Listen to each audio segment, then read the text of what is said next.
Indefinite pronoun तक complete किया था और आज हम आगे का जो प्रोनाउन है उनको समझेंगे और इसके रूल्स के बारे में भी डिस्कस करेंगे, जो कि आज ही हमारे प्रोनाउन की 3rd क्लास है। तो जिस किसी ने प्रोनाउन की पहली क्लासेस नहीं वॉच की है वो पहले उनको जाकर कंप्लीट वॉच करे, क्योंकि कुछ ग्रामर वो सब्जेक्ट है कि अगर हम इसे स्किप करके देखते हैं या फिर समझने की कोशिश करते हैं तो हमें समझ में नहीं आता है। तो प्लीज़ पहले में वीडियो वॉच करें कि प्रोनाउन क्या है, इसके टाइप से कितने होते हैं, कौन से टाइप को क्या कहते हैं, तो उसके बाद ही हम रूल्स और क्विज को समझ पाएंगे। तो आइए, हमने इंडेफिनिट प्रोनाउन तक क्लास ली थी कल और आज आगे की क्लास शुरू करते हैं। हमारा नेक्स्ट है इंट्रोगेटिव प्रोनाउन। इंट्रोगेटिव को बोलते हैं प्रश्नवाचक सर्वनाम। तो पहले इसको डिफाइन करते हैं। The pronouns that are used for asking question is known as interrogative pronoun like who, what, where, which, whose, whom etcetera. वे सर्वनाम जो प्रश्न पूछने में लाए जाते हैं, वे वर्ड जिनसे हम प्रश्न पूछते हैं उन्हें हम प्रश्नवाचक सर्वनाम आई मीन इंट्रोगेटिव प्रोनाउन कहते हैं। तो ये इंट्रोगेटिव प्रोनाउन कौन कौन से होते हैं? Who, what, where, which, whose, whom etcetera. तो गाइस, एक रिलेटिव प्रोनाउन में भी इन्हीं वर्ड का यूज किया गया है। तो मैं आपका डाउट क्लियर कर देती हूँ।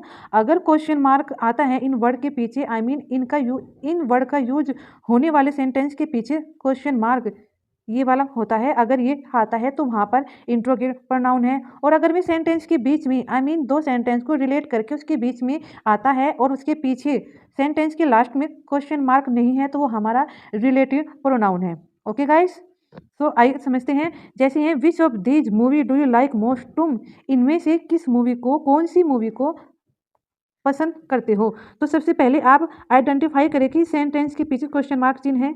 यस, मार्क है, ये है, तो ये हमारा क्या है? और फिर इसमें क्वेश्चन वर्ड भी है, ये I mean which, what, who, how, those, हुम, ये सब क्या है? ये इंट्रोगेटिव क्वेश्चन वर्ड है।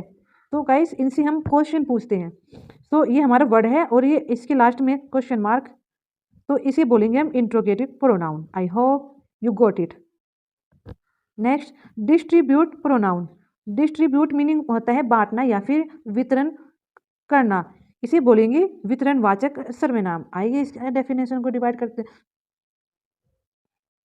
The pronouns that are used to indicate, जोन सी प्रोनाउन इंडिकेट करते हैं all the members of representative group, जो वहाँ पर उपस्थित ग्रुप के मेंबर्स को रिप्रेजेंट करते हैं, is called distribute pronoun. Like each, everyone, either, neither. तो ये एक ग्रुप है। इच माने इच मीन्स होता है प्रत्येक, एवरीवन मीन्स भी होता है एवरीवन प्रत्येक व्यक्ति, इधर इनमें से कोई, नीदर इनमें से कोई नहीं। तो जो ये समूह वाले वर्ड हैं, इनमें एक वर्ड में ही ये समूह को इंडिकेट करते हैं।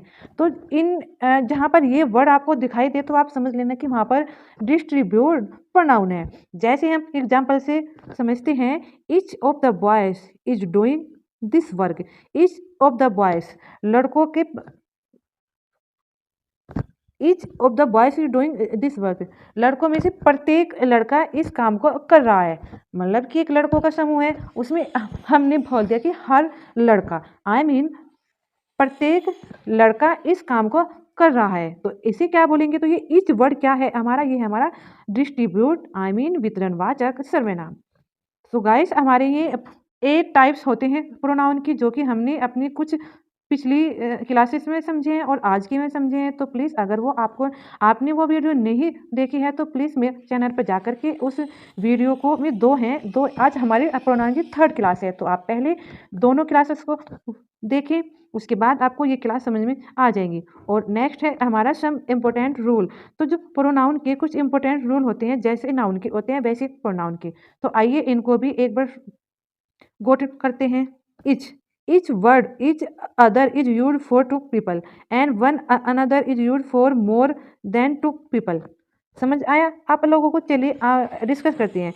each other 2 लोगों के लिए यूज होता है। each अदर 2, जहाँ पर भी 2 लोग होंगे वहाँ पर हम यूज करेंगे each अदर। और 1 अदर 2 से अधिक लोगों के लिए यूज किया जाता है।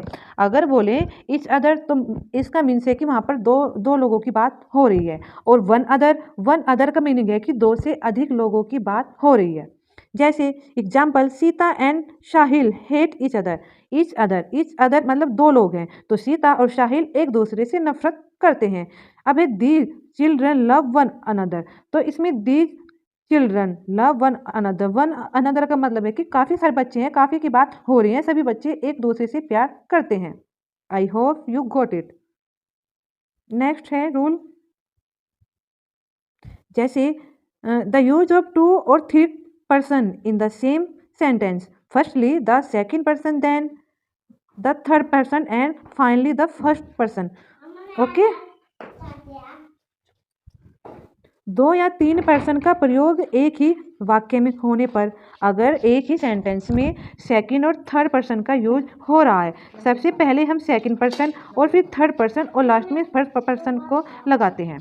जैसे अगर किसी सेंटेंस में first person, second person and third person का यूज हो रखा है, तो हम सबसे पहले सेकंड पर्सन होता है यू, तो हम सबसे पहले सेकंड पर्सन का यूज करेंगे। आफ्टर दैट थर्ड पर्सन का यूज करेंगे, third person he she it they होते हैं। एंड आफ्टर दैट लास्ट में हम फर्स्ट पर्सन आई होता है, तो हम लास्ट में आई मीन्स फर्स्ट पर्सन का यूज करेंगे। आई hope you got it. If you have any doubt so please comment me. Example, you, he and I, ये सीक्वेंस में दे दिया, ये तो करेक्ट है। अगर वो देते आई, ही और यू, ये सीक्वेंस में नहीं है, ये हमारा फर्स्ट पर्सन, ये हमारा सेकंड, ये हमारा थर्ड, तो हमारा रूल क्या है, सेंटेंस में सेकंड पर्सन आएगा फर्स्ट पर पहले आएगा और थर्ड पर्सन सेकंड पर, और आई फर्स्ट पर्सन है तो वो थर्ड नंबर पर सबसे लास्ट में यूज किया जाएगा। ये तो हमारा ठीक है, यू हमारा सेकंड है तो ये फर्स्ट आ गया। You, he, I are brother, you and I can do this work. अगर सेकंड पर्सन सेंटेंस में I mean third person sentence में नहीं है, तो रूल क्या बनेगा, पहले second person, after that first person. I hope you got it. Next rule third, any, none, each is use for two और मोर। एनी, अन, etch का प्रयोग दो या दो से अधिक के लिए किया जाता है। एनी, नन और इच दो या दो से अधिक के लिए किया जाता है। इधर, neither is use for just two. अगर इधर और निदर की बात हो रही है तो वहाँ पर ओनली दो के लिए यूज किया जाता है, दो पर्सन के लिए, दो थिंग्स के लिए। I mean two things, two person, two animal, two place. तो निदर, इधर, निदर मीन्स होता है दोनों में से कोई नहीं, इधर मीन्स दोनों में से एक। तो इनका यूज सेंटेंस के according I mean two person या टू थिंग्स दो के लिए किया जाता है। नोट, दो से अधिक व्यक्ति वस्तु के लिए इधर के बदले एनी, एनीवन या निदर के बदले नन का यूज किया होता है। जैसे यहाँ पर कहा है निदर, इधर का प्रयोग को सिर्फ दो के लिए, लेकिन अगर हमें दो से ज़्यादा की बात हो रही हो तो वहाँ पर हम एनी या फिर एनी वन का यूज करेंगे इधर की जगह पर, और निदर के पहले इस पर नन के दोनों में से कोई नहीं, आई मीन सारों में से कोई भी नहीं। Example, none of the sportsmen of our school could get a medal in swimming। तो इन्होंने क्या है, नन का मीनिंग आई मीन दो से ज़्यादा के लिए बात हो रही है कि किसी ने भी कोई भी हमारे स्कूल के लिए स्विमिंग में मेडल नहीं जीत सका। तो नन मतलब दो से ज़्यादा थे स्पोर्ट्समैन, किसी ने नहीं जीता। Neither of this two student has done this work, दोनों में से किसी स्टूडेंट ने वर्क नहीं किया।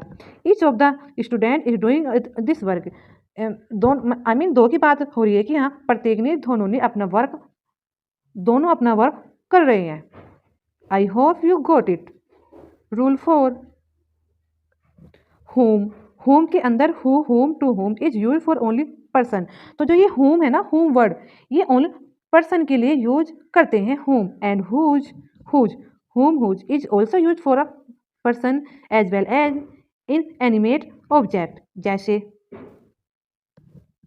होम का हिंदी मीनिंग होता है जिसे, जिसको, जिनको, जिन्हें का प्रयोग व्यक्ति के लिए, तथा हुज जिसके के लिए व्यक्ति के साथ निर्जीव चीज़ों के लिए भी होता है। तो भाई होम का यूज पर्सन के लिए, लेकिन हुज का यूज पर्सन के साथ हम नॉन लिविंग थिंग्स के साथ भी करते हैं। आई मीन होम का यूज पर्सन के लिए और होम का यूज तो करते हैं पर्सन के लिए, हुज का use living and non living दोनों के लिए करते हैं। जैसे दैट इज द गर्ल, यह वह लड़की है, होम जो आई हेट नफरत करती है, he was watch dusty, I mean ये धूल को देखकर नफरत करती है। Whose grip tightened on the wheel as he muttered curse, तो यहाँ पर ये नॉन लिविंग की बात हो रही है। व्हील, व्हील में पहिए की बात, मटर आई मीन वो पहिया जो व्हील का था, व्हील पहिया थोड़ा मड़ी कीचड़ में फंस गया था। Next rule 5, if the word indefinite pronoun one हो is used in the sentence, then by the end the use of one will be used instead of pronoun। यदि वाक्य में indefinite pronoun one का प्रयोग हुआ है तो अंत तक pronoun के स्थान पर वन का ही प्रयोग होगा। तो इसे ध्यान से समझिए, अगर किसी सेंटेंस में वो इंडेफिनिट है, आई मीन इंडेफिनिट का मतलब होता है अनिश्चित है, तो अनिश्चित है और वहाँ पर वो वन वर्ड का यूज किया है, वन ओ यानी वन, तो लास्ट तक उसमें वन का ही यूज होगा, ये वन प्रोनाउन ही है। जैसे वन शुड डू वंस डटी, तो वन का हो गया वंस, जैसे अवर का अवर्स, ऐसे वन का वंस, तो वहाँ पर वंस का ही यूज होगा।